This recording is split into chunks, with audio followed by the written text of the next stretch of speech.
अस्सलाम वालेकुम दोस्तों, तुसीं देख रहे हो मेरा पंजाब टीवी। मैं तुहाडा मेज़बान मोहम्मद लतीफ खरल। दोस्तों सब तो पहले अपने चैनल करो सबसक्राइब और नाल ही बैल आइकन करो प्रेस ताकि साडी हर नवी और बेहतरीन वीडियो का नोटिफिकेशन सब तो पहले तुहाडे वीरां तक पहुंचे, ताकि आसानी मेरे वीर और वीडियो देखण सब तो पहले। माशाअल्लाह जी दोस्तों, भरावां वास्ते अज प्योर नीली का एक ब्रांड लैके हाज़र होए हैं, जिहड़े माशाअल्लाह वीर मझां का शौक रखते हैं। इंशाअल्लाह उन्हां वीरां दा शौक पूरा करावेगी ये मझ ने वारा तीसरा सूना है और प्योर घरेलू मझ है, किसी व्यापारी के डेरे ते नहीं सी खड़े जनाब। जानवर वीरां दिखाने बाकी गल्लां जिहड़ी मुकम्मल इसकी जिहड़ी डिटेल होगी वो लांगे मालकां तो। लोकेशन साडी तहसील आरीवाला जिला पाकपुर शरीफ है। माशाअल्लाह जी मुकम्मल चोटी का कद वीरां दे सामने कैमरे की नज़र है।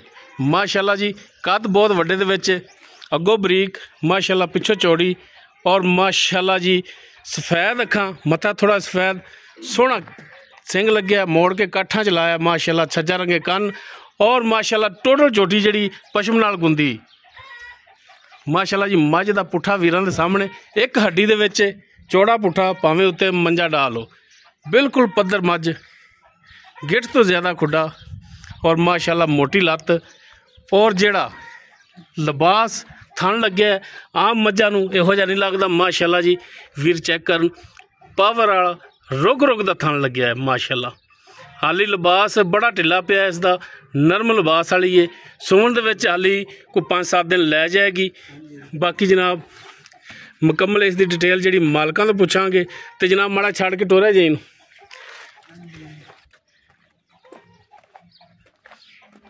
अं माड़ा इधर नूं खुला जा करके टोरिया जे, ताकि टुरन फिरन वीर चैक कर लैन।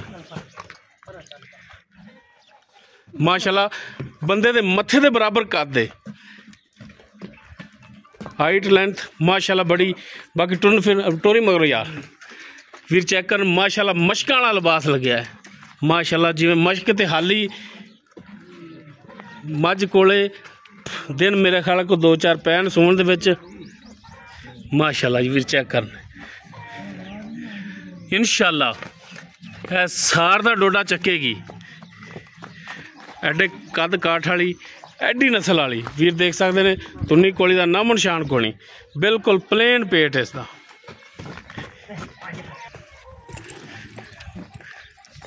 बस उत्थे जान दो जी। माशाअल्लाह जी माशाअल्लाह वीर चेक करन। बाकी भी मझां खड़ियां ने, इन्हां विचों नवाब मझ माशाअल्लाह नज़र आ रही, लम्मी लजी और माशाअल्लाह चौड़ी मझ माशाअल्लाह जी। लै चाचा बन लो, इंदी नाल सानू मुकम्मल डिटेल जी वो भी दसो। लो जी ए मालक ने, की नाम है चाचा? मेरा नाम जी मोहम्मद अब्बास। मोहम्मद अब्बास। लो जी वीर कद चेक करन, मत्थे दे बराबर आ रहा है। आ जा चाचा जी नेड़े आ जाओ, ताकि आवाज़ फिर थोड़ी क्लीयर आवे। मझ अपनी ने तीसरा वारा जी तीसरा डिलीवर करना है। घर दी अपनी प्योर अपनी घर दी है जी। जी नाल खड़ियां ने, इन्हां च कोई इंदी लगदी है कोई? इन्हां च इंदी एक छोटी धी खड़ी अपने को, ए खड़ी जी। ये किनवे सूबे दी है? ये पहले सूबे दी। अच्छा, दूसरे दा कटा सी बेचता। अच्छा, हुण तीसरा बार है। तीसरा बार उन्होंने डिलीवर करना है। कितने दिन कट जाएगी? मैं जी अपनी कट जाएगी 5-6 दिन। 5-6 दिन कट जाएगी। लो जी माशाअल्लाह वीर चेक करन, मझ अगों बिल्कुल कटियां वाला मूँह, पिछों माशाअल्लाह चौड़ा चगाठा इंदा और माशाअल्लाह फटे वाला जिहड़ा पुट्ठा इंदा, भावें लाल टैना नाल टांग लो। माशाअल्लाह इहो जी नस्ल जात वाली मझ रोज़ नहीं लभदी माशाअल्लाह जी। अच्छा चाचा जी पिछला वारा तुसीं इंदा घर च होया? असीं जी इंदे 2 वारे चोई खड़े। दूजा भी तुसीं आखिर घर ही च होया ना? हां जी घर ही च होया। थणा वालों क्लीयर सी, कुछ छट्टा फार गंड मरोड़ी, बच्चा चोला वे, पसमा भी टाइट सी। पसमा जी मैं किले ठोक देंदी कर्मा वाली। चलो जी माशाअल्लाह जी किले ठोक माइंदा पसमा और माशाअल्लाह नस्ल जात पूरी। अच्छा अगर कोई भरा अपने नाल बयाना करा दिंदा है कि सूण तो बाद ले जावांगे, आया तुसीं ठल लोगे? ठल लवांगे। ये तो नहीं कहते कि हुण लै जाओ जनाब सौदा हो गया ते? नहीं कोई रौला नहीं, क्योंकि सूण तो बाद ही बात दोस्त कहते हैं कि जनाब सफ़र दे विच जानवर नहीं ले जाना चाहिए सूण वाला। नहीं जी कोई गल नहीं, ठल लोगे तुसीं? ठल लवांगे इंशाअल्लाह। उन्हां दी अमानत। बाकी माशाअल्लाह छोटी वक्खी दे विच इहो जिहा नस्ल जात वाली रोज़ रोज़ ਅੱਗੇ ਨਹੀਂ ਆਉਂਦੇ ਜਾਨਵਰ ਮਾਸ਼ਾਅੱਲਾ। ਔਰ ਮਾਸ਼ਾਅੱਲਾ ਇਨਸ਼ਾਅੱਲਾ ਦੁੱਧ ਦੀ ਨਹਿਰ ਹੀ ਹੋਵੇਗੀ। ਤੇ ਕੀ ਚਾਚਾ ਜੀ ਦੀ ਡਿਮਾਂਡ ਕਰਦੇ ਜਾਇਜ਼ ਵੇਚਣ ਵਾਲੇ? ਪੱਕੀ ਜੀ, ਪੱਕੀ ਜਾਇਜ਼ ਦੱਸੋ, ਸੋਚੀ ਨਾ ਪਾਓ, ਦੱਸੋ।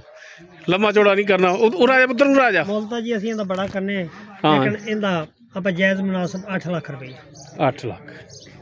ਇਹਦੀ ਕੋਈ ਕਮੀ ਪੇਸ਼ੀ ਕਰ ਲਓਗੇ? ਥੋੜੀ ਬਹੁਤ, ਕੋਈ ਥੋੜੀ ਬਹੁਤੀ ਪਿਆਰ ਮੁਹੱਬਤ ਕਰ ਲਾਂਗੇ। ਥੋੜੀ ਬਹੁਤੀ ਕਰੋ। ਹਾਂਜੀ ਚਲੋ ਮਾਸ਼ਾਅੱਲਾ। ਮੈਂ ਤਾਂ ਵੈਸੇ ਡਰ ਗਿਆ ਚਾਚਾ ਕਿ 12 ਲੱਖ ਹੀ ਨਾ ਮੰਗੀ ਖੜਾਵੇ। ਬੜੀ ਮਿਹਰਬਾਨੀ ਚਾਚਾ, ਬੜਾ ਜਾਇਜ਼ ਜਿਹਾ ਮੁੱਲ ਕੀਤਾ ਜੇ। ਆਪਣੀ ਤਾਂ ਘਰ ਦੀ ਹੈ ਜੀ, ਵਪਾਰੀਆਂ ਕੋਲ ਹੋਵੇ ਤੇ ਇਹਦਾ ਮੰਗਣੀ 15 ਲੱਖ ਹੈ। ਤੀਜਾ ਵਾਰਾ ਡਿਲੀਵਰੀ ਨੇ ਕਰਨਾ ਹੈ। ਬਾਕੀ ਸੁਮਨ ਦੇ ਵਿੱਚ ਕੁਝ 4 ਦਿਨ ਲੈ ਜਾਵੇ, 5 ਲੈ ਜਾਵੇ, 2 ਲੈ ਜਾਵੇ, ਇਹ ਕੁਦਰਤ ਦਾ ਨਿਜ਼ਾਮ ਹੈ। ਬਾਕੀ 8 ਲੱਖ ਇਸ ਦੀ ਡਿਮਾਂਡ ਹੈ। ਬਾਕੀ ਇਨਸ਼ਾਅੱਲਾ ਕਮੀ ਪੇਸ਼ੀਆਂ ਦੇ ਵਿੱਚ ਹੋਵੇਗੀ। ਅਗਰ ਕਿਸੇ ਵੀਰ ਦੇ ਦੁਸਤ ਦੇ ਮੱਝ ਪਸੰਦ ਆਵੇ, ਉਹ ਵੀਰ ਨੰਬਰ 'ਤੇ ਰਾਬਤਾ ਕਰ ਸਕਦਾ। 0321 57 29 251 WhatsApp ਕਾਲ ਨੰਬਰ ਹੈ। ਵੀਡੀਓ ਅਗਰ ਵੀਰਾਂ ਨੂੰ ਪਸੰਦ ਆਵੇ, ਲਾइक शेयर और कमेंट सैक्शन 'ਚ ਆਪਣੀ ਬਿਹਤਰੀਨ ਰਾਏ ਨਾਲ ਆਗਾਹ ਜ਼ਰੂਰ ਕਰਿਆ ਜੇ। ਇਸ ਦੇ ਨਾਲ ਹੀ ਆਪਣੇ ਮੇਜ਼ਬਾਨ ਮੁਹੰਮਦ ਲਤੀਫ ਖਰਲ ਨੂੰ ਦਿਓ ਇਜਾਜ਼ਤ। ਇਨਸ਼ਾਅੱਲਾ ਮਿਲਾਂਗੇ ਇੱਕ ਨਵੀਂ ਔਰ ਬਿਹਤਰੀਨ ਵੀਡੀਓ ਨਾਲ। ਅੱਲਾ ਹਾਫਿਜ਼।